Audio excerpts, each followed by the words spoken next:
fix all Redmi mobile's automatic volume up or volume down problem. Hello everyone, I'm here to guide you how you can fix your all Redmi mobile device automatically volume up and volume down problem. So if you are experiencing the issues with automatic volume adjustment on your Redmi device, so here's some steps you can take to troubleshoot and potentially resolve the problem.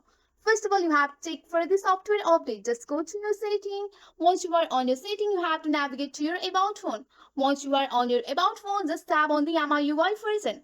Once you have tapped on the MIUI version, you have to just go for the check for update. Here you can see that there is no any software update available. So if you find that, you have to update your device here.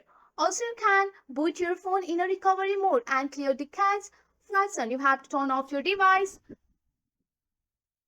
You have to turn off your device by pressing and holding off the power off button and volume off button here. Once you have done simultaneously, we also use the volume button to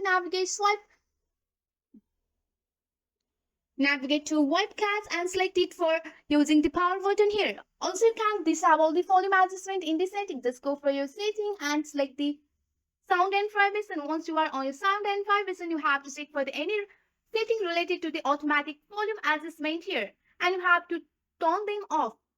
Just go for the sound assistant, and if you find any automatic here, just go and turn that off here. Last, if none of this above step work, you can consider a factory reset. Make sure to back up your data first. Just go for the about phone and go for the factory reset here. Once you have done factory reset, you will erase all of this following item. So at last, you have to factory reset your device. So with the help of this simple step, you can easily fix your all Redmi mobile automatically volume up and volume down problem here. So that's it for today. If you like this video, please hit that like button and subscribe for more. I will see you on the next one. Thank you.